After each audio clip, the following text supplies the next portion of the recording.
পড়ার টেবিলে বসে আছে। পড়ার টেবিলে বসে ঠিকই, কিন্তু পড়তে ভালো লাগছে না। কিছুক্ষণ বইয়ের দিকে তাকিয়ে থেকে কখনো জানালা দিয়ে আকাশের দিকে তাকাচ্ছে, কিংবা কখনো কলম মুখে নিয়ে পায়ের উপর পা তুলে দুলাচ্ছে।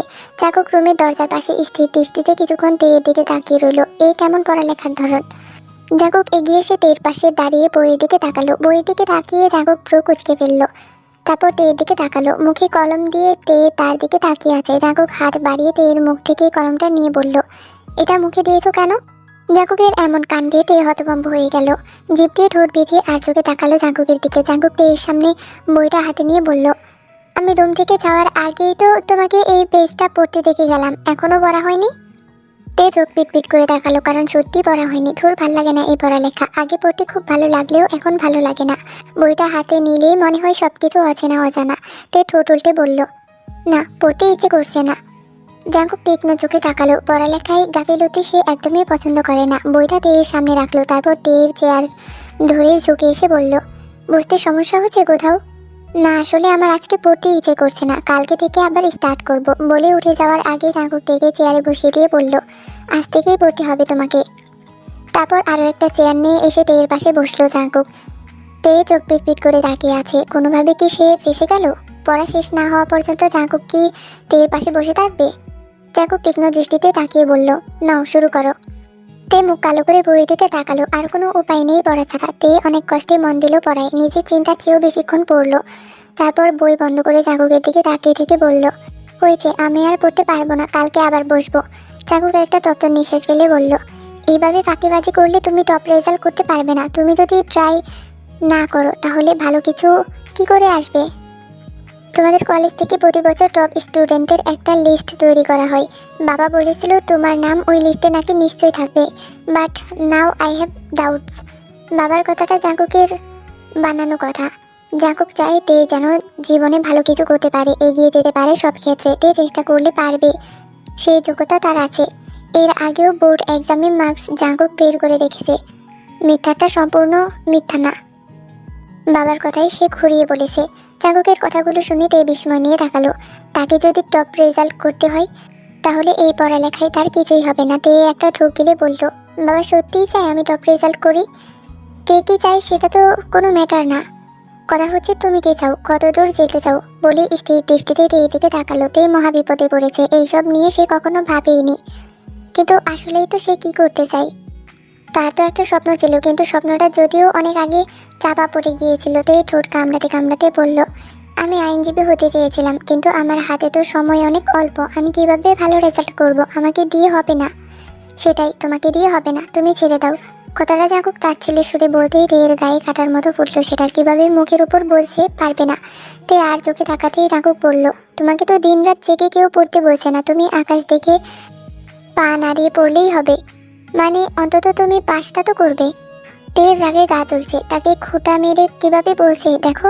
তে দাঁত কিরমির করে তাকালো জাঙ্কুকের দিকে, তারপর বলল, আমি যদি টপ রেজাল্ট না করেছি তাহলে আমি আমার নাম বদলে ফেলবো, বলে রাখলাম। কি নাম রাখবে? কথার পেটে প্রশ্ন করলো জাঙ্কুক। তে সঙ্গে সঙ্গে কড়া চোখে তাকালো। জাঙ্কুক নিজের হাসি লুকিয়ে বলল, আগে থেকে ভেবে রাখা ভালো না, পরে কষ্ট কম হবে। তে মুখ খা করে তাকালো। মানে উনি ধরে নিয়েছে যে সে পারবে না? কত খারাপ। তে আগে গজগজ করতে করতে বলল, আপনি জানতো, গিয়ে ঘুমান, আমি পড়ছি, আমাকে ডিস্টার্ব করবেন না। বলেই বই নিয়ে বসলো। তাকে তো এবার পড়তেই হবে, হনুমানের মুখ বন্ধ করতে হবে যে। জাঙ্কুক উঠে গিয়ে বিছানায় হেলান দিয়ে বসে রইল। যাক, তার উপর রাগ করে হলেও তো পড়ছে। জাঙ্কুক সত্যিই চাইতে জীবনে এগিয়ে যাক, মানুষের মুখে তেয়ের প্রশংসা শুনবে সে। আর 5টা মেয়ের মতন তেও পিছিয়ে পড়ুক, সে সেটা চায় না। তে কিছুক্ষণ পর আর চোখে জাঙ্কুকের দিকে তাকিয়ে বলল, বসে আছেন কেন? জাঙ্কুক ফোনের স্ক্রিনে তাকিয়ে বলল, আমার ইচ্ছা। তে তীক্ষ্ণ চোখে তাকিয়ে আবার বইয়ের দিকে মনোযোগ দিল। পড়তে হবে তাকে, বাবা চেয়েছেন। আর এমনিতেও সে আইনজীবী হবে, এটা তার বাবারও স্বপ্ন ছিল। কিন্তু কিছু দুঃস্বপ্নের আড়ালে সেই স্বপ্নটা হারিয়ে গিয়েছিল তার। আর এই হনুমানটার জন্য পড়তে হবে। ঘুম পাচ্ছে, ঘুমাবে তা না, দেখো খাটে বসে ঝিমুচ্ছে। তে পড়া শেষ করে বইটা বন্ধ করলো। তারপর ঘড়ির দিকে তাকালো। বাপরে, এত রাত হয়ে গেছে। পরক্ষণে ঘাড় ঘুরিয়ে তাকিয়ে দেখলো জাঙ্কুক বসে বসে ঘুমিয়ে পড়েছে। তে এগিয়ে আসলো জাঙ্কুক আসলে ঘুমিয়েছে কিনা সেটা দেখতে। লোকটা ঘুমিয়ে পড়েছে। তে জাঙ্কুককে বালিশ দিয়ে ঠিক করে শুয়ে দিল। তারপর ল্যাম্প জ্বালিয়ে ঘরের বাতি নিভিয়ে জাঙ্কুকের দিকে মুখ করে শুয়ে পড়লো। কিন্তু হঠাৎ তের মনে একটা ইচ্ছা জাগলো। এগিয়ে এসে জাঙ্কুকের বাহু জড়িয়ে ধরে ঘুমিয়ে পড়লো। নামজুন সাহেবের দুঃসম্পর্কের খালা হয় এক বৃদ্ধা। তিনি কি এক প্রয়োজনে এসেছেন। বয়স হলেও কথা কিন্তু সে স্পষ্ট করে বলে। বৃদ্ধা কিছুক্ষণ পরপর খালি পান চিবোচ্ছেন। পান রাখার একটা পাত্র তিনি সঙ্গে রেখেছেন, পাত্র ভর্তি পান। তের এই বৃদ্ধাকে ভীষণ ভয় লাগছে। যখন থেকে এসেছে খালি ভুল ধরেই যাচ্ছে, এমনকি তার শাশুড়ির ভুল পর্যন্ত ধরছে। তিনি খাবার পরিবেশনের সময় গ্লাসে পানি দিতে ভুলে গেছেন। এইটা দেখে বৃদ্ধা বলেছেন, বড় বউ, তোমার জলদি জলদি কাম করার স্বভাব আর গেল না এত বছরেও। গ্লাসে পানি দিবার কথাও ভুইলা গেছো। জিন বেগম রীতিমতো অতিষ্ঠ হয়ে আছেন। নামজুন সাহেবের কোনো মহিলা আত্মীয়কে তিনি সহ্য করতে পারেন না। কারণটা হলো তার প্রতি তাদের এমন আচরণ। মুখে কিছু বললেন না ঠিকই, কিন্তু চেহারা দেখলেই বোঝা যায়। তের অবস্থাও নাজেহাল করে ফেলেছেন। তে ঠোঁট কামড়ানো নিয়ে বললেন, এমনি ঠোঁট কামড়াও কি জন্যে? এটা তো ভালো লক্ষণ না। তে মনে মনে আতঙ্ক নিয়ে আছে আপাতত, কারণ বুড়ির পাশে বসে আছে তে। তখন থেকে বুড়িটা আজে বাজে কথা বলে যাচ্ছে। নাতিপুতির মুখ দেখাবা কবে? বিয়ার এতদিনেও একটা সুখবর দিতে পারলা না। তোমাকে তো আবার ডিজিটাল যুগ, প্ল্যানিং করা লাগে। আমাকে দিনে এইসব আসিল না। আমার তো 7টা মাইয়া একটা পোলা, বুঝেছো? বুড়ির কথা শুনে তে মরে যাওয়ার অবস্থা হয়েছে। মোট 8টা সন্তান এই বুড়ির। আস্তাগফিরুল্লাহ। আর 3টা বাকি রয়েছিল কেন? পুরো টিম বানিয়ে ফেলতো। নিজের মুখে অনেক কষ্ট করে হাসি ধরে বসে আছে সে। বুড়ি আরো বলল, তোমরা তো এই কালের পোলা পাই না, তো বাচ্চা নিতে চাও না, তো ওই সাইরের নিচে যাও না। বুড়ির কথা শুনে টের মাথা ঘোরাচ্ছে। 4টা বাচ্চা ভেবেই ঘাম চড়ছে। এদের ভয় ডর নাই কিছু। এমন ভাব যেন বাচ্চাদের তো উনি পালবে। এদের জন্যই দেশের জনসংখ্যার এই দশা। তে কিছু বলতে পারছে না, মুখে হালকা হাসি রাখার চেষ্টা করছে। এতেও বুড়ি বলে বসলো, ওমা, হাসলো কি জন্যে? এইসব কথায় হাসতে হয় না, শরমের কথা। তের ইচ্ছে করছে গর্ত করে লুকিয়ে পড়ে। আর কত কি শুনতে হবে কে জানে। মানে কি অবস্থা? হাসা যাবে না, নড়াচড়া করা যাবে না, জোরে কথা বলা যাবে না। সে কি রোবট যে পাথরের মতন বসে থাকবে? এমনিতেও উল্টাপাল্টা কথা বলে মাথার সিস্টেম নষ্ট করে দিচ্ছে। কথাগুলো যদি আস্তে আস্তে বলতো তাও হতো। এত জোরে জোরে বলছে, দারুণ খালা দূর থেকে ঠোঁট টিপে হাসছে। লজ্জায় মরে যেতে ইচ্ছে করছে তার। বুড়ি আবার বলল, একটা সময় আছে, এই সময়ে বাঁচা না হইলে পরে সমস্যা হইব। কথাটা শুনে তের বুকের ভিতরটা ধুক করে উঠল। কিন্তু হঠাৎ জাঙ্কুকের আওয়াজে তে সামনে তাকালো। জাঙ্কুক কঠিন গলায় বুড়িকে বলল, আপনাকে আমাদের নিয়ে এত ভাবতে হবে না। আপাতত আপনি উল্টাপাল্টা কথা বলে তেকে ভয় দেখানো বন্ধ করুন। বুড়ি সঙ্গে সঙ্গে মুখ কালো করে ফেললো। তে নিচের দিকে তাকিয়ে আছে। জাঙ্কুক কি সবটা শুনেছে? জাঙ্কুক তের দিকে তাকিয়ে বলল, তুমি পড়াশোনা রেখে এখানে কি করছো? উপরে এসো। তে চুপটি করে বসে আছে। কি করবে সে? উঠে গেলে আবার বুড়িটা কি বলে। তে চুপ করে রইল। জাঙ্কুক ভারী গলায় বলল, তে, আমি আসতে বলেছি। তের কাছে আর কোনো উপায় নেই। জাঙ্কুকের পিছু পিছু তাকে যেতেই হলো। সবাই তাকেই রাগ দেখায় খালি। রুমে গিয়ে আবার জনাবের মেজাজ সহ্য করতে হবে, যদিও সে এই ব্যাপারে কোনো কথাই শুনতে চায় না। তে রুমে এসে সঙ্গে সঙ্গে পড়ার টেবিলে বসে পড়লো। একমাত্র পড়াই তাকে বাঁচাতে পারবে। জাঙ্কুক কিছু একটা বলতে গিয়েও থেমে গেল। অ্যাপ্রনটা খুলে রেখে ফ্রেশ হতে চলে গেল সে। তে যেন হাঁপ ছেড়ে বাঁচলো। কি যে যন্ত্রণা। তে বসে বসে কিছুক্ষণ বইটা ঘাটলো। মাথায় এই মুহূর্তে তার কিছুই ঢুকছে না। বুড়ির কথাগুলো শুধু মাথায় ঘুরছে। তে ভাবতে ভাবতে পাশ ফিরে তাকাতেই দেখলো জাঙ্কুক শাওয়ার সেরে বেরিয়েছে। শুধু ট্রাউজার পরা, গা বেয়ে বিন্দু বিন্দু মুক্তোর মতন পানি পড়ছে। ভেজা চুলগুলো এলোমেলো হয়ে সামনে এসে পড়েছে। তে একটা ঢোক গেলে সঙ্গে সঙ্গে চোখ সরিয়ে অন্যদিকে তাকালো। উফ, লোকটা এইভাবে বের হয়েছে কেন? সবাই মিলে তাকে লজ্জা দিয়ে মেরে ফেলার ধান্দা খালি। তে জাঙ্কুকের দিকে তাকাবে না আর বইয়ের দিকে মনোযোগ দেওয়ার চেষ্টা চালিয়ে যাচ্ছে। কিন্তু হঠাৎ পানির বিন্দু টপ করে তার কাঁধে পড়তেই তে কেঁপে উঠলো। সঙ্গে সঙ্গে পেছনে তাকিয়ে দেখে জাঙ্কুক চেয়ার ধরে হালকা ঝুঁকে এসে তার বইয়ের দিকে তাকিয়ে আছে। আর পানির এই বিন্দু জাঙ্কুকের চুল বেয়ে তের কাঁধে এসে পড়ছে। জাঙ্কুক বই থেকে দৃষ্টি সরিয়ে তের দিকে তাকালো। তেকে এমন হাঁ করে তাকিয়ে থাকতে দেখে ভ্রুকুচকে বলল, কি দেখছো? তে সঙ্গে সঙ্গে ঠোঁট চেপে মুখ বন্ধ করে। তারপর জড়ানো কণ্ঠে বলল, আপনি এভাবে দাঁড়িয়ে থাকলে আমি পড়বো কি করে? জাঙ্কুক সরে আস্তে আস্তে বলল, ইয়া, ক্যারি অন। জাঙ্কুক সরে আসতেই তে হাফ ছেড়ে বাঁচল। আজকে তার কিছুই পড়া হয়নি। সারাদিন এই বুড়ির পেছনে সময় চলে গেছে। মুখে তো এত এত বড় বড় কথা বলেছে, কিন্তু করতে না পারলে এই মুখ সে দেখাবে কি করে? তে প্রতিদিনের তুলনায় আরও বেশি সময় নিয়ে আজকে পড়লো। তে টেবিল ছেড়ে উঠে দেখে জাঙ্কুক আজও তার অপেক্ষা করতে করতে ঘুমিয়ে পড়েছে। তে জাঙ্কুকের পাশে এসে শুয়ে পড়লো। তের ঘুম আসছে না। চাইলেও আরো কিছুক্ষণ পড়া যেত, কিন্তু জাঙ্কুক ঘুমিয়ে পড়ায় তার একা একা ভালো লাগছে না। টেবিল ল্যাম্পের নীল আলোয় জাঙ্কুকের মুখে এসে পড়েছে। তের খুব ইচ্ছে করছে জাঙ্কুককে জাগিয়ে তুলে বলে, চলুন রাতের এই শহরের নির্জন রাস্তায় হলুদ ল্যাম্পপোস্টের আলোয় একসাথে হাঁটবো। কিন্তু আবার মায়াও লাগছে। তে এগিয়ে এসে একদম কাছ থেকে দেখতে লাগলো জাঙ্কুককে। তারপর একটু সাহস করে এসে জাঙ্কুকের গালে একটা কিস করলো। সঙ্গে সঙ্গে জাঙ্কুক চোখ মেলে তের দিকে তাকালো। হঠাৎ জাঙ্কুকে চোখ মেলে তাকিয়ে থাকতে দেখে তে ভয়ে ছিটকে সরে গেল।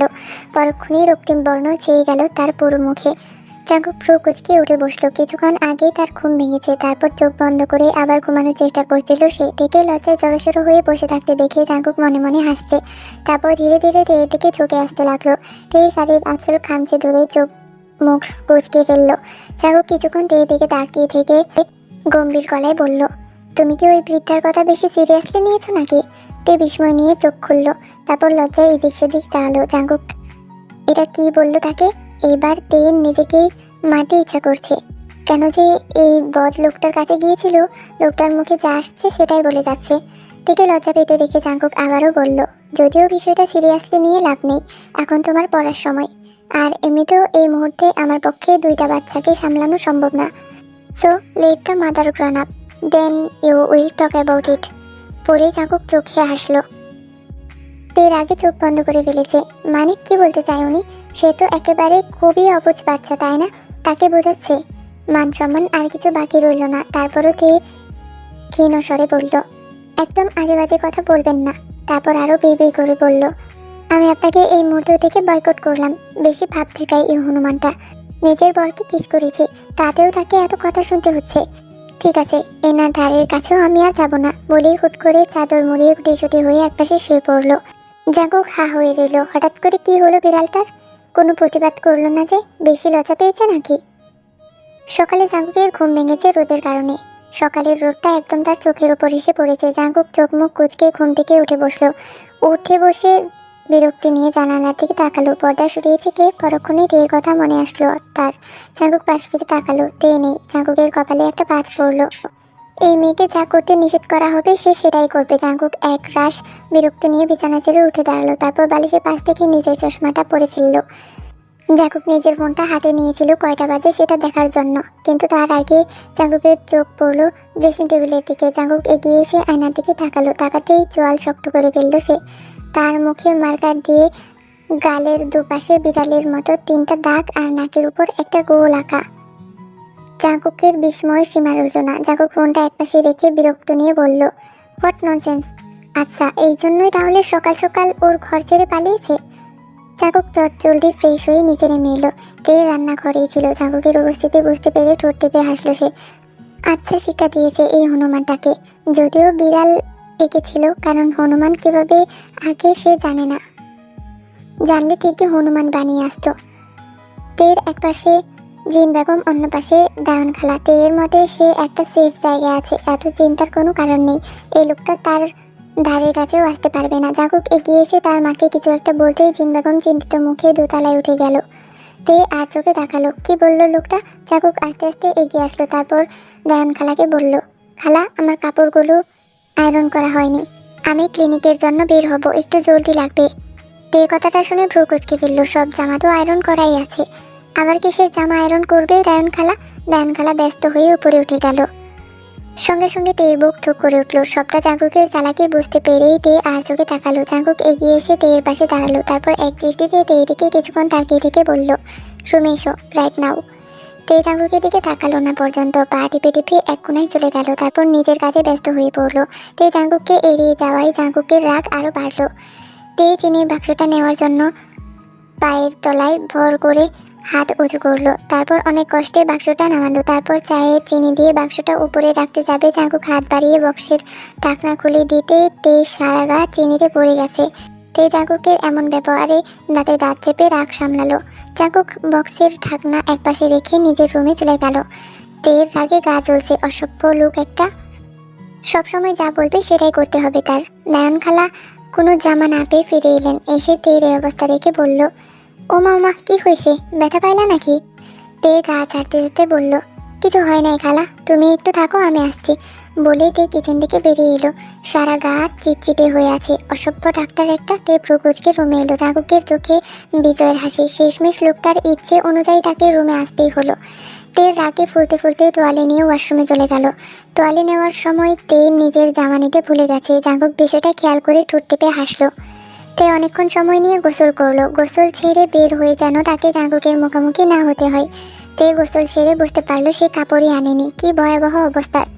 যদিও তের কেন জানি মনে হচ্ছে এতক্ষণে জাঙ্কুকের যাওয়ার সময় হয়ে গেছে, হয়তো বেরিয়েও পড়েছে। তে দরজা হালকা খুলে পুরো রুমটা চোখ বুলিয়ে নিল। বাহ, নেই। উফ, বাঁচা গেছে। তে তোয়ালে পেঁচিয়ে বের হয়ে এলো। চুল বেয়ে টপ টপ করে পানি গড়িয়ে পড়ছে। তে রুমে এসে দরজা বন্ধ করে ফেললো। তারপর কাবাট খুলে ড্রেস বের করে পেছনে ঘুরতে দেখলো জাঙ্কুক নিচের স্থির দৃষ্টিতে তের দিকে তাকিয়ে আছে। তের চোখ ছানাবড়া হয়ে গেল। সে তো দরজা আটকে দিয়েছিল, তাহলে জাঙ্কুক কি করে ভেতরে এলো? তাহলে কি জাঙ্কুক বারান্দায় ছিল? তে একটা ঢোক গেলে কাবাডের সাথে মিশে দাঁড়িয়ে রইল। জাঙ্কুক আস্তে আস্তে তের দিকে এগিয়ে আসতেই তের বুকের ভেতরটা ধুক করে উঠল। জাঙ্কুক তের কাছে এসে ঝুঁকে দাঁড়ালো। তে তোয়ালে শক্ত করে ধরে মাথা নিচু করে রইল। জাঙ্কুক দূরত্ব কমিয়ে তের কাছে চলে আসতেই তের নিঃশ্বাস ভারী হয়ে এলো। জাঙ্কুকের তপ্ত নিঃশ্বাসে তার শরীর শিউরে উঠল। এমন নীরবতায় প্রচুর অস্বস্তি হচ্ছে তের। তে কিছু বলার আগে জাঙ্কুক একদম কাছে চলে এলো। দুজনের মাঝে ছিটে ফোটা দূরত্ব নেই। তে একবার জাঙ্কুকের চোখের দিকে তাকিয়ে চোখ সরিয়ে নিল। জাঙ্কুক যেন এক ঘড়ির মধ্যে আছে। জাঙ্কুকের চোখে সেটা স্পষ্ট। জাঙ্কুক তের মুখের কাছে মুখ আনতেই তে চোখ মুখ খিচে বন্ধ করে ফেলল। কিন্তু হঠাৎ জাঙ্কুকের ফোন বেজে উঠল। জাঙ্কুক ভ্রু কুঁচকে পকেট থেকে ফোনটা বের করে কানে ধরল। তে আস্তে আস্তে একটা চোখ খুলে তাকালো জাঙ্কুকের দিকে। জাঙ্কুক ফোনের ওপাশ দেখা লোকটিকে বলল, I will be late today. জাঙ্কুকের কথাটা কর্ণগোচর হতেই তে চোখ বড় বড় করে তাকালো। লেট হবে মানে? কি করতে চাইছে এই লোকটা? জাঙ্কুক তের দিকে তাকিয়ে কল কেটে ফোনটা পকেটে ভরে কাবার্ডের দুপাশে হাত রেখে ঝুঁকে এলো। তে নিজের হৃদস্পন্দন যেন নিজেই শুনতে পাচ্ছে। তোয়ালে পরে এভাবে, উফ, কি একটা অবস্থা! জাঙ্কুক আবার তার এত কাছে চলে এসেছে। তে কাবার্ডের সাথে লেপটে দাঁড়িয়ে থেকে বলল, কি করছেন? কি? একদম আমার কাছে আসবেন না। আপনাকে আমি বয়কট করেছি, আর আজকে সারাদিন এই কাজে অব্যাহত থাকবে, বুঝতে পেরেছেন? জাঙ্কুক ভ্রু কুঁচকে তাকালো। তারপর তের হাত থেকে টান দিয়ে জামাটা নিয়ে বিছানায় ছড়িয়ে দিয়ে বলল, তোমার মাথায় সারাদিন কি করে এগুলা? তে দুই কাঁধ আড়াআড়ি করে ধরে নিজেকে ঢেকে রাখার ক্ষুদ্র একটা চেষ্টা করে আর চোখে জাঙ্কুকের দিকে তাকালো। মানে কাপড়গুলো নিয়ে গেল? লজ্জায় মরে যাচ্ছে সে। আবার কিভাবে তাকিয়ে আছে দেখো। তে এগিয়ে এসে হাত দিয়ে জাঙ্কুকের দুই চোখ ধরে বলল, আমার মাথা ঠিকই আছে, আপনার মাথায় সমস্যা হয়েছে। এখন তো মনে হচ্ছে পরের কথা আপনি বেশি সিরিয়াসলি নিয়ে নিয়েছেন। কাল রাতে আমাকে কি বললেন ভুলে গেছেন? নিজের বেলায় 7 গুণ মাফ, তাই না? জাঙ্কুক চোখ বন্ধ রেখেই দুই হাতে তের কোমর জড়িয়ে ধরে কাছে নিয়ে এলো। তে খেয়াল করলো জাঙ্কুকের ঠোঁটের কোণে হাসি। তে রেগে গিয়ে বলল, হাসছেন কেন আপনি? তোমার মনে হচ্ছে না তুমি আমার বড্ড কাছে চলে এসেছো? আমি বেসামাল হয়ে পড়লে পারবে তো আমায় সামলাতে? জাঙ্কুকের শীতল কণ্ঠে এমন কথা শুনেই তের মুখ হা হয়ে গেল। সঙ্গে সঙ্গে জাঙ্কুকের চোখ থেকে হাত নামিয়ে তোয়ালে শক্ত করে ধরে জাঙ্কুকের চোখ খোলার আগেই জাঙ্কুকের হাতের নিচ দিয়ে বেরিয়ে গেল। তারপর বিছানা থেকে চটজলদি জামা কাপড় নিয়ে ওয়াশরুমে চলে গেল। দরজা আটকে স্বস্তির নিঃশ্বাস ফেলল সে। তারপর নিজের গাল দুটো হাত দিয়ে ধরল। তাপ বের হচ্ছে গাল দুটো দিয়ে। তারপর একবার নিজের দিকে তাকালো। তাকিয়ে লজ্জায় দুহাতে চোখ ধরল। জাঙ্কুকের কেন জানি দেখে এমন লজ্জায় ফেলতে ভালোই লাগে, যেমনটা এখন লাগছে। তের চোখে মুখে সবটা কেমন অগোছালো হয়ে যায়, তখন খুব মিষ্টি লাগে। জাঙ্কুক রেডি হয়ে বেরিয়ে পড়েছে। আজ সে একবার তার কলেজের প্রফেসরের সাথে দেখা করবে, তাই ক্লিনিকে পৌঁছাতে দেরি হবে। সেই একটা কথাই তের চোখে মুখে যে বিস্ময় জাঙ্কুক দেখেছে সেটা মনে পড়তেই ঠোঁট টিপে আসছে সে। কয়েকদিনের মাথায় তের কলেজ বন্ধ হয়ে গেল। সবার এখন বাড়ি বসে প্রিপারেশন নেওয়ার সময়। তের জন্য বাসায় ভার্সিটির একজন ছেলেকে রাখা হয়েছিল, যে যদি তের কোনো জায়গায় সমস্যা হয় সেটাই হেল্প করতে পারবে। প্রথমে স্যার রাখার বিষয়টা তের একদমই পছন্দের ছিল না, কিন্তু পরে তার বেশ মজাই লাগতো। স্যার পড়াতো নিচের ডাইনিং টেবিলে। প্রতিদিন জাঙ্কুক স্যার আসার আগে বাড়ি ফিরত আর তের সাথে বসে থাকতো বললে ভুল হবে, নজর রাখতো। ছেলেটা বসতো মাঝের চেয়ারটায়, তে তার এক চেয়ার পরে বসতো, আর জাঙ্কুক ঠিক সামনে বরাবর সোফাটায় বসে টিভি দেখার নাম করে আর চোখে তাকিয়ে তাকিয়ে দেখতো। তে প্রায়ই জাঙ্কুককে জ্বালাতন করতো। একদিন ছেলেটাকে বলল, আমি কি পারবো রেজাল্ট ভালো করতে? কি হবে আমার? তোমার ব্রেন তো মাশাল্লাহ ভালো, নিশ্চয়ই পারবে, চেষ্টা করে যেতে হবে। স্যারের মুখে এমন কথা শুনে তে ঠোঁট প্রসারিত করে হেসে বলল, আপনি অনেক ভালো, আপনার কথা শুনলে আমার অনেক আত্মবিশ্বাস বাড়ে। জাঙ্কুক সঙ্গে সঙ্গে চোয়াল শক্ত করে ফেলল। ব্যাস, এরপর আর সেই ছেলেকে বাড়ির আশেপাশেও কোনোদিন দেখেনি তে। এমন মারাত্মক কি বলেছে যে একেবারে লোকটাকেই বিদায় করে দিতে হলো। যদিও একদিক দিয়ে ভালো হয়েছে, জাঙ্কুক আগে থেকে আরো সময় দিচ্ছে তেকে, হোক না সেটা পড়ালেখার জন্যই। তে তো খুশি জাঙ্কুক যেভাবে তার খেয়াল রাখছে। দেখতে দেখতে বোর্ড এক্সাম চলে এলো, আজ শেষ পরীক্ষা। জাঙ্কুক থেকে পরীক্ষার কেন্দ্রে নিয়ে এলো। গাড়িতে চোখ বন্ধ করে তখন থেকে তে কি যেন বিড়বিড় করছে। তারপর বইটা খুলে একবার দেখছে, আবার চোখ বন্ধ করে বিড়বিড় করছে। জাঙ্কুক কিছুই বলছে না। প্রতি পরীক্ষায় কতবার যে বলেছে একটু শান্ত থাকতে, এই মেয়ে ততই অস্থির হয়ে থাকে। গাড়ি কেন্দ্রের সামনে এসে দাঁড়াতেই তে চোখ মুখে ভয় স্পষ্ট ফুটে উঠল। তে এলোমেলো কণ্ঠে বলল, আপনি গাড়িটা একটু আস্তে চালাতে পারেন না? এত তাড়াতাড়ি নিয়ে আসেন কেন? উফ, এইখানে এলে ভয়ে হাত পা ঠান্ডা হয়ে যায় আমার। জাঙ্কুক মলিন চোখে তেয়ের দিকে তাকালো। প্রতিদিন এক কথা বলতে বলতে হাঁপিয়ে যায় না মেয়েটা?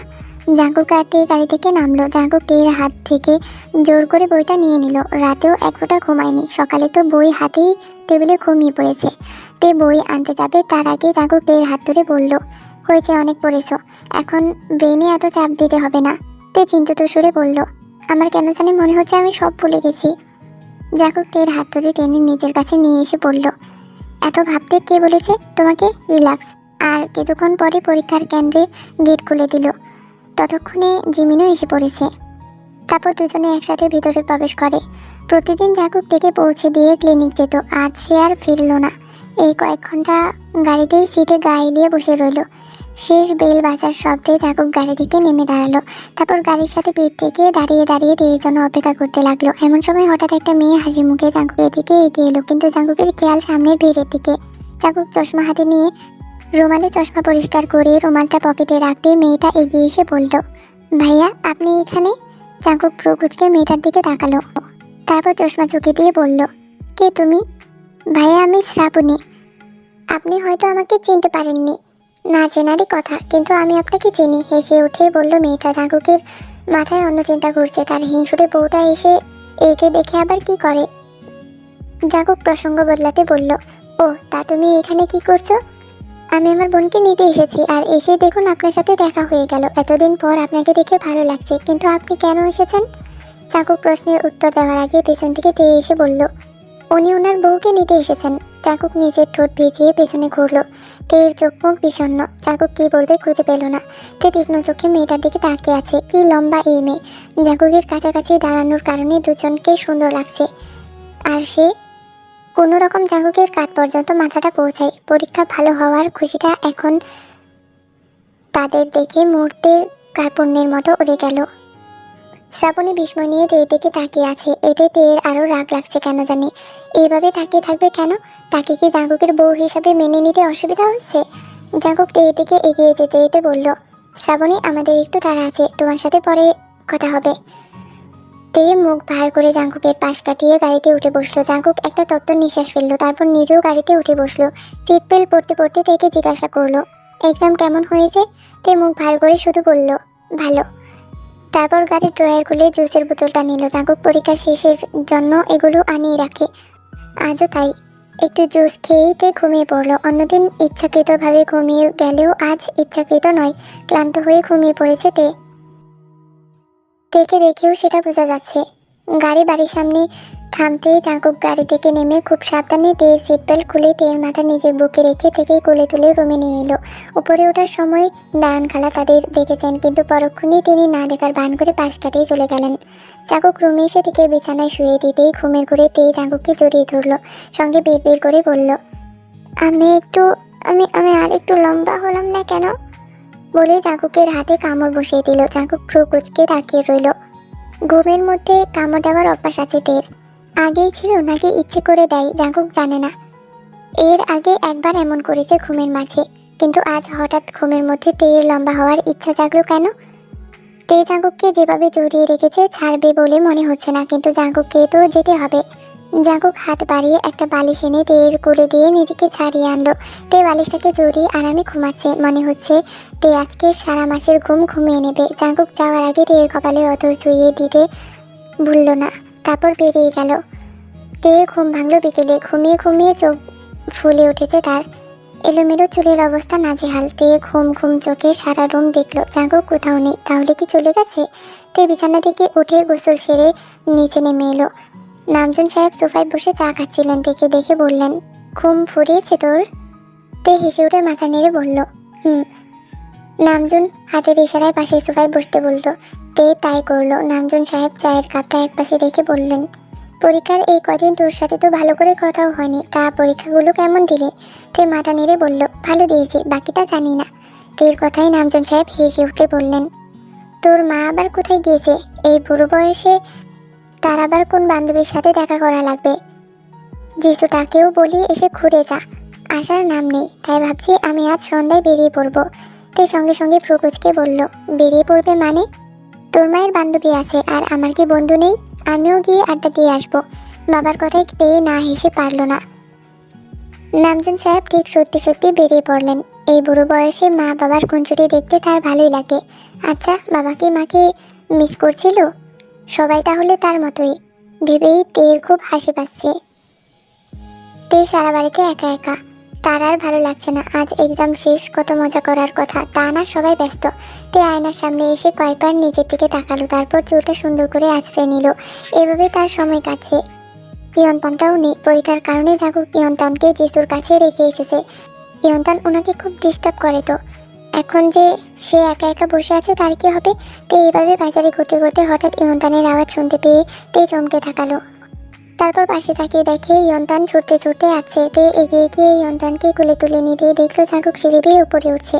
তার মানে জাগুক ইয়ন্তানকে আপুর বাসা থেকে নিয়ে এসেছে। তে খুশি হয়ে গেল। এবার তের ভালো লাগলো।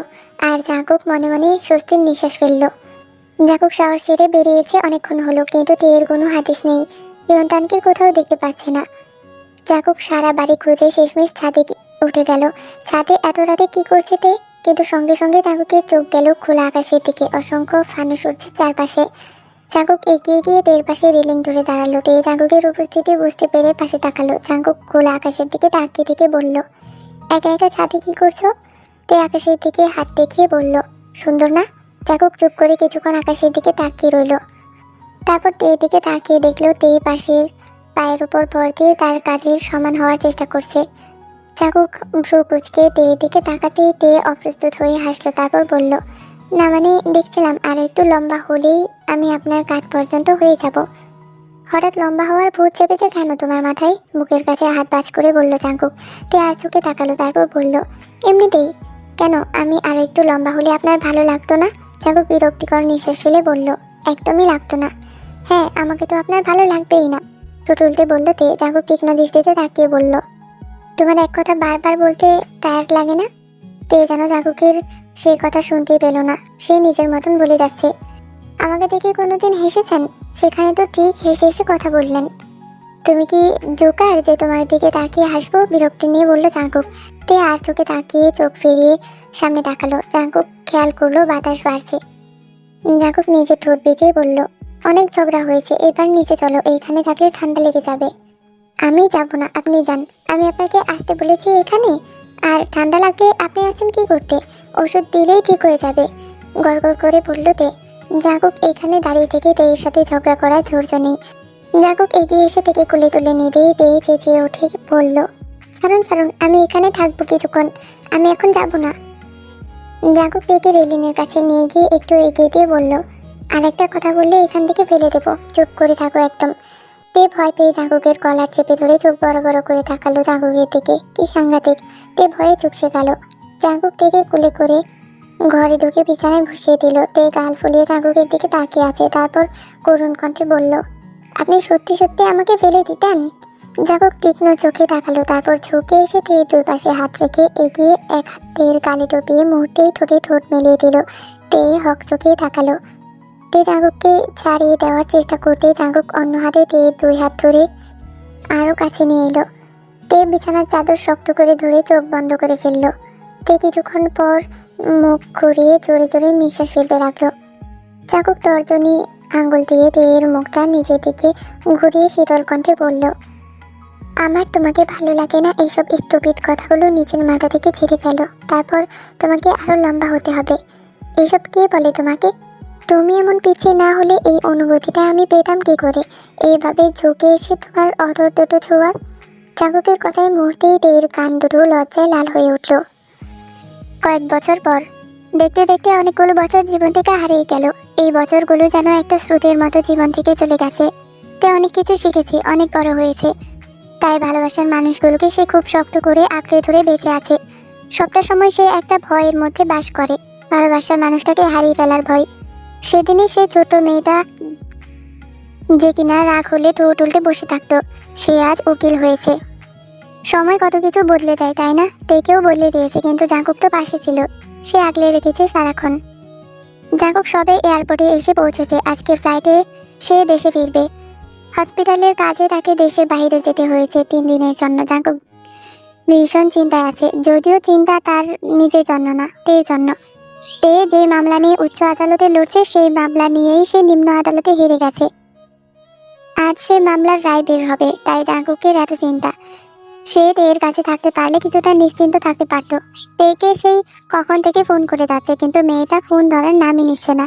আর কিছুক্ষণের মধ্যে রায় বের হবে। তে নিশ্চিত, এইবার সে আসল অপরাধীকে ধরিয়ে দিতে পারবে। এইবারে তারা হারবে না। এর আগের আদালতে দোষীরা যতই নকল রিপোর্টের প্রমাণ জোগাড় করে নিজেদের নির্দোষ প্রমাণ করুক না কেন, এইবার তে আটকাট বেঁধে তবেই নেমেছে। মদ খেয়ে মাতাল হয়ে বড়লোকের এই ছেলেরা একটা ছাত্রকে দিনে দুপুরে গাড়ি চাপা দিয়ে মেরে ফেলেছে, অথচ এর কোনো বিচার হবে না। এদের শাস্তি তো পেতেই হবে।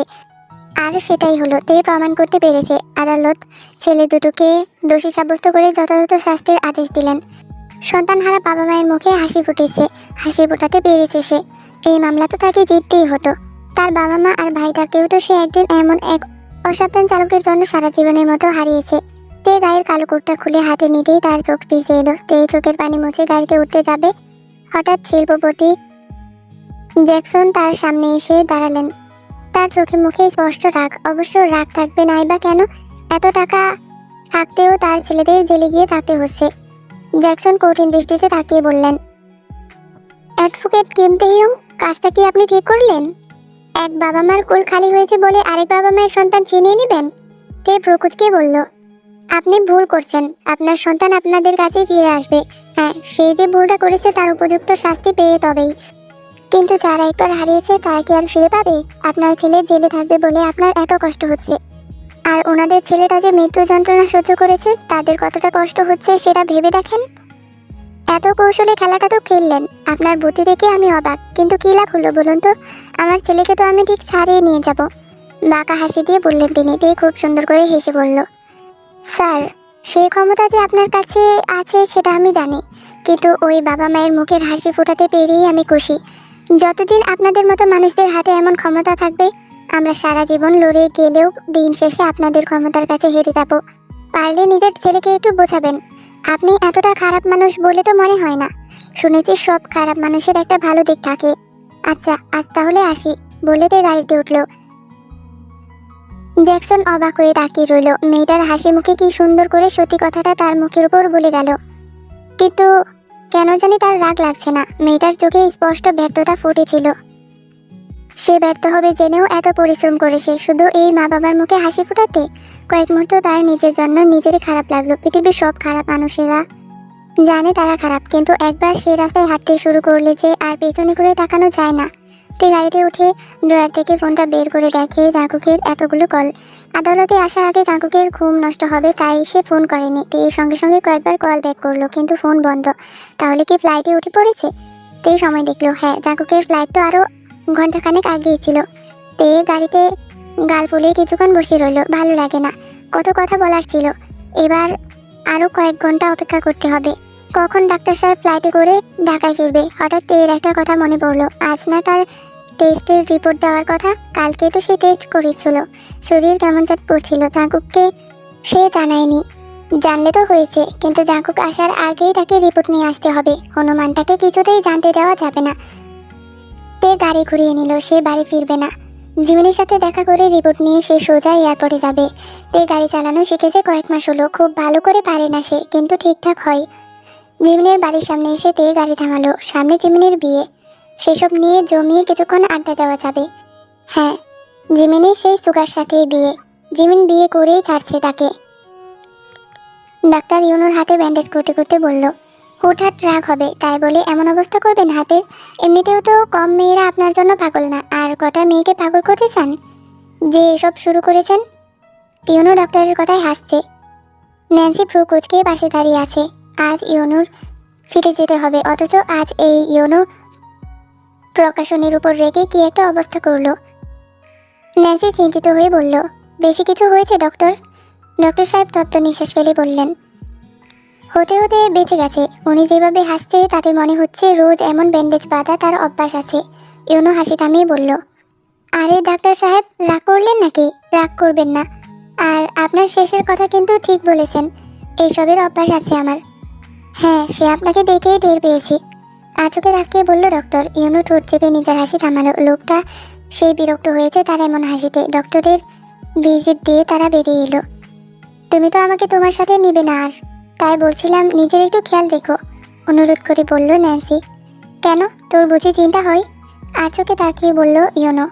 ন্যান্সি অপ্রস্তুত হয়ে বলল, জি না, তোমার মেয়ে ভক্তরা তো আবার তোমার কিছু হলে হার্ট অ্যাটাক করে মারা যাবে, তাই বললাম। ইউনু হেসে উঠে বলল, তোর আমার ভক্তদের নিয়ে খুব চিন্তা, তাই না? বলে সামনে তাকাতেই ইউনুর হাসি আস্তে আস্তে সংকুচিত হলো। সে থমকে দাঁড়িয়ে পড়ল। এটা তো সে চায়নি, দেখে আবার সে দেখবে, তার জন্য তো সে ফেরেনি। তাহলে কেন? ইউনু পাশের একটা বেডে ঢুকে নিজেকে তের চোখের থেকে আড়াল করলো। পোশাক দেখে তো মনে হচ্ছে স্ট্রবেরি আইনজীবী হয়ে গেছে, কিন্তু এই ক্লিনিকে তে কি করছে? এত ব্যস্ত হয়েই বা ছুটছে কেন? ইউনু রুম থেকে বের হলো না, সেখানেই অপেক্ষা করলো। তে নিশ্চয়ই এখান দিয়েই ফিরবে। ন্যান্সি ফোন নিয়ে ব্যস্ত হওয়ায় খেয়াল করেনি ইউনু কোথায় গেছে। এবার সে ব্যস্ত হয়ে ইউনুকে খুঁজতে লাগলো। হুট করে আবার কোথায় চলে গেল ইউনু? ইউনু বুঝতে পারছে এই বেডের বুড়ো লোকটা তার এভাবে ঢুকে পড়ায় বেশ বিরক্ত। ইউনু হাসি মুখ করে তার দিকে তাকালো, কিন্তু লোকটা তাও তীক্ষ্ণ চোখে তাকিয়ে আছে। ইউনু বৃদ্ধ লোকটা থেকে চোখ সরিয়ে বাইরে তাকাতেই দেখলো তে ফিরে যাচ্ছে। হাতের রিপোর্টগুলো বুকের সাথে জড়িয়ে রেখে খুব সাবধানে প্রতিটি পা ফেলছে। চোখ মুখ তার হাস্যোজ্জ্বল। ইউনু অপলক দৃষ্টিতে কিছুক্ষণ তাকিয়ে রেখে নীরবে হাসলো। তে চলে যেতেই সে বেরিয়ে এলো। ন্যান্সি এদিকে ইউনুকে ফোন করতে ব্যস্ত। ইউনু ন্যান্সির সামনে এসে দাঁড়াতেই সে চমকে তাকালো। তারপর ইউনু ন্যান্সিকে তাড়া দিয়ে বলল, এদিক সেদিক চলে যাস কেন? দেখলি তোর জন্য কত দেরি হয়ে গেছে, চল জলদি। ন্যান্সি থ মেরে কিছুক্ষণ তাকিয়ে থেকে বলল, আচ্ছা চলো, আমি তো এখানেই ছিলাম। বলে ইউনুর পিছু পিছু এলো। তে এয়ারপোর্টের সামনে গাড়ি থামালো। খুব সাবধানে আজ সে গাড়ি চালাচ্ছে। রিপোর্টটা যত্ন করে ড্রয়ারে রেখে গাড়ি লক করে বেরিয়ে এলো। তে নিজের খুশি সামলাতে পারছে না। একপাশে দাঁড়িয়ে এবার জাঙ্কুকের জন্য অপেক্ষা করছে। হঠাৎ তার কাছকে এসে হুডি পরা একটা ছেলে গেল। তে এক মুহূর্তের জন্য মনে হলো সেই ছেলেটাকে হয়তো চেনে। তার কিছুক্ষণ পর একটা মেয়ে তের পাশে এসে দাঁড়ালো। মেয়েটা তের দিকে তাকিয়ে আছে। তে কিছুক্ষণ তাকানোর পর চিনতে পেরে অবাক হয়ে বলল, তুমি ন্যান্সি না? ন্যান্সি মলিন হেসে বলল, চিনতে পেরেছো বুঝি? এত বছর পর মনে আছে আমার কথা? হ্যাঁ মনে আছে, কিন্তু তুমি এখানে কি করছো? কাউকে নিতে এসেছো? আগ্রহ নিয়ে প্রশ্ন করলো তে। না, সি অফ করতে এসেছিলাম একজনকে। বাই দ্য ওয়ে, তুমি বই পড়ো? বলেই ন্যান্সি নিজের ব্যাগ থেকে একটা বই বের করে এগিয়ে দিল তের দিকে। তে হাত বাড়িয়ে বইটা নিল। তে বইটার দিকে তাকানোর আগে ন্যান্সি বলল, বই পড়তে ভালো না লাগলেও বইটা পড়বে কেমন? তে হেসে উঠে বলল, আচ্ছা পড়বো। তারপর বইটার দিকে তাকিয়ে দেখলো নীল মলাটের বইটায় সাদা সাদা অক্ষরে লেখা, নীলচে তারার আলো। নামটা তের পছন্দ হয়েছে। কার লেখা বইটা সেটা দেখে মুহূর্তের জন্য থমকে গেল সে। ইউনু নামটা পড়তেই যেন জীবনের পাতা উল্টে অনেক বছর পিছিয়ে যেতে হলো তাকে। তে কি বলবে সে ভাষা খুঁজে পাচ্ছে না। বইয়ের নামটা দেখে একটা ঢোক গিলল সে। তারপর ন্যান্সির দিকে তাকাতেই ন্যান্সি বলল, তুমি আর জাঙ্কুক ভাইয়া খুব লাকি। তোমাদের ভালোবাসার সার্থকতা পেয়েছে। নয়তো কয়জন এমন ভাগ্য নিয়ে জন্মায় যে ভালোবাসার মানুষকে নিজের করে পায়। বলেই চুপ করে গেল। তারপর গলা ধরিয়ে বলল, আচ্ছা আমি গেলাম, আবার দেখা হবে। কথাটা বলে ন্যান্সি এক মুহূর্ত অপেক্ষা করলো না। ন্যান্সির কণ্ঠে যেন কিসের এক কষ্ট শুনতে পেল তে।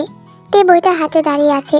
একটা ছোট নিঃশ্বাস ফেলে বইটা খুলল সে। প্রথমে ইউনুর তোলা অ্যাওয়ার্ড প্রাপ্ত কিছু ছবি, তার পেছনে সেই ছবির গল্পগুলো লেখা। তারপর শেষের দিকে ইউনুর নিজের কিছু কথা। তে শুধু পৃষ্ঠা উল্টে যাচ্ছে। শেষ পৃষ্ঠায় শেষ লাইনটা দেখে সে থমকালো। সবাই আমাকে একটাই প্রশ্ন করে যে আমার কি কখনো একা লাগে না। তাই ভাবলাম বইটা এই প্রশ্নের উত্তর দিয়ে শেষ করি। আসলে আমার একদমই একা লাগে না।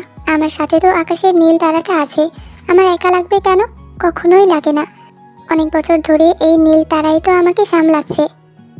এতটুকু পড়ে তে বইটা বন্ধ করে ফেলল। কেমন খারাপ লাগা কাজ করছে তার মাঝে।